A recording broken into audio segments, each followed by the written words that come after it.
best and most memorable rifles that Remington made is the Nylon 66.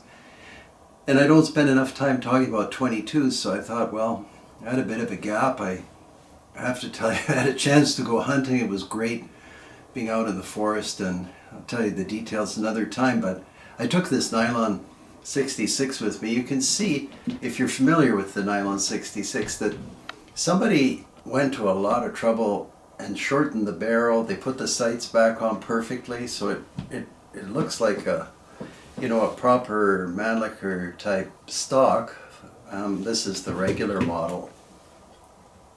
That's what I'm assuming that's what it would have looked like from the factory. And then someone shortened it. Anyway, it sure is handy. And taking it out, I made a bonfire and that kind of thing. And I hadn't fired this particular rifle, and like most Nylon 66s, it just worked without a hitch. Every single thing I fired at, I hit.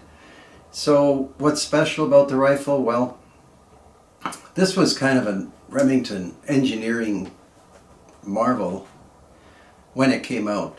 This metal part that you see here is actually a kind of a shroud. It just covers the mechanism, which is set in nylon as well. I took one of these apart, which was a big mistake years ago, and had real trouble getting it back together again, but eventually I did. It's actually a good test for your gunsmithing sense or gun sense, getting it back together so that it works. But like I said, it worked perfectly. And for those of you that don't know, most people are familiar with the Ruger 1022 and a bunch of other more modern 22 semi-autos. Maybe not more modern, but they've lasted. The Marlin 60 comes to mind. The 66, the nylon feeds through the buttstock, so that's a typical system, and it must be excellent. I mean, this is probably 25 or 30 years old, and I don't think this one has been used much, but I've had others that were used a lot. They just never jam. It's just an excellent rifle, and the lightness of this, I don't know what this weighs, maybe 3 pounds, 4 pounds, it's hard to tell, it's so light. And it's grooved for a scope.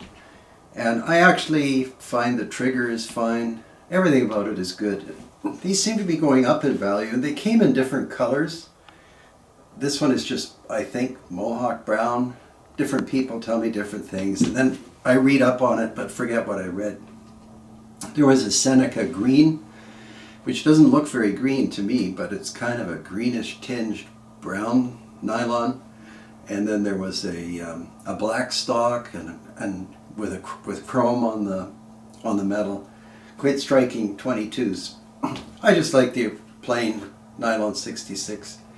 And then since I had this, I thought I better show you the Mohawk 10C. That's this model. And other people have the same looking rifle, and they tell me theirs is a model 77. So I guess they had different model numbers, and you can see the big difference is the clip. There's a removable magazine here. It's made out of a polymer.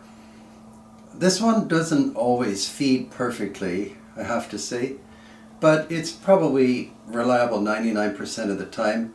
And the best thing to do is just find a brand of 22 long rifle ammo that always works in this particular mechanism or in your particular rifle. All the other attributes are there. The nylon stock, I mean, you can, it's not a finish, it's a homogeneous material with sort of impressed checkering, which does give you a grip. It's not slick. It's very difficult to scratch these or make them look bad. And I've seen one that a fellow took out. This was going back a few years, and I guess he had some kind of encounter with a barbed wire fence, and I don't know what he did. He took out his Dremel buffing tools, and he even got that back to normal. So this one is the 10C, and I'll flip this down for the camera.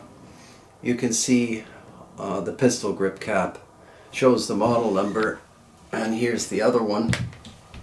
That's the 66. And you know, if you have these, then obviously you'll know.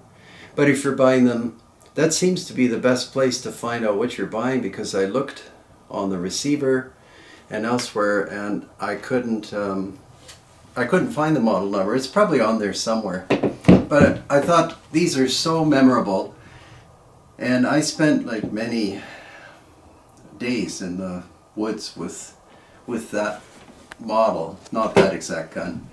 And the shots one makes, you know, it's hard to remember and it's hard to forget. But anyway, I didn't think that was sufficient for a video, so I was in the 22 vault, and I forgot to make a video about this one, like at least for a year. This is the Remington 550, so if you're young enough that you don't remember those, then you definitely won't remember the 550, which was well before my time too. And what makes this exceptional, and one of my favorites, is it shoots short, long, and long rifle interchangeably. And as most of you probably know, 22s are blowback system, so they generally operate with long rifle, although there are some that operate on short, but it's hard to find models that operate on short, long, and long rifle. There is a more modern Remington semi-auto that does that. I think it's the Fieldmaster. I had those, they're excellent. But this one operates a little differently from, I believe, from the Fieldmaster, or maybe it has a floating chamber as well, but that's what this has, a floating chamber. So when you insert a 22 cartridge into the chamber is actually separate from the barrel, which means that the short moves the chamber back as well as the cartridge case, which is kind of neat. That gives it the momentum to hit the bolt face and compress the recoil spring and cycle the action. So you can feed this thing with a short, a long rifle, 5 shorts, 5 longs, whatever you want. You know, I've done it all. And it just cycles them all. And this one still has the empty case deflector, in case you're wondering what that does. That just makes sure it spits them on the ground. And loading again, very easy, very simple. I want to show you the buttstock, just I noticed before filming. It's rare to find one in that near perfect condition. There's a rusty screw there, but it's not a big deal. And when you're buying these, you can tell when a 22's been refinished. And this one it must have sat in a closet, I guess. I should put something on that rust spot. Everything else about it is a conventional tubular receiver, repeater.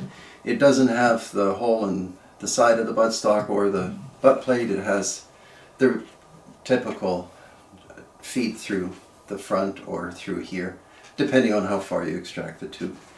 And that's, like I said, this is the 550-1, and I have a friend who collects only these, and there were different versions. There was a 551, and then I guess a 552, and others. But essentially the same rifle for someone that's not an expert, and super fine performer. And with the shorts, I think I've mentioned this to you in other videos, this thing sounds like a typewriter. It's just clack, clack, clack. And as far as accuracy goes, all 3 of these are more than accurate enough for a 22. So anyway, I thought I'd make a little bit of a different video on a not a spectacular model of firearm, but I always thought the Nylon 66 was an exceptional rifle, and they probably could make them today, and they would sell well. I should mention, for a while, some of them were made in Brazil. I think I owned 1 or 2 of those over the years. And maybe some were made in Canada too, you probably know out there. And this one, just because of the shortened barrel and the way it was shooting in the hunting camp, is my favorite one for now. Probably hang on to it for a while. That's about it for this video. So not too much to discuss, because the 22 doesn't give you the variety of ballistics and such to talk about, and the features are well known, but still, it's worth it to document these. And if you can get one in decent shape, or even one that's not in decent shape, I'd pick it up. They're excellent. And as always, please subscribe, and if you can join me on Patreon would be great. And I guess we're growing on Instagram, my producer tells me, which is good. It's kind of a neat format. You just put pictures up, but I guess people like looking at pictures. I find myself looking now at all these different things people have to show. So hopefully I'll get better at that. And that's about it. It's a Friday afternoon. I'm glad it's a Friday afternoon. I've been sick on and off, even in hunting. And look forward to the weekend. I wish you a good weekend, and we'll see you all on the next video. Take care.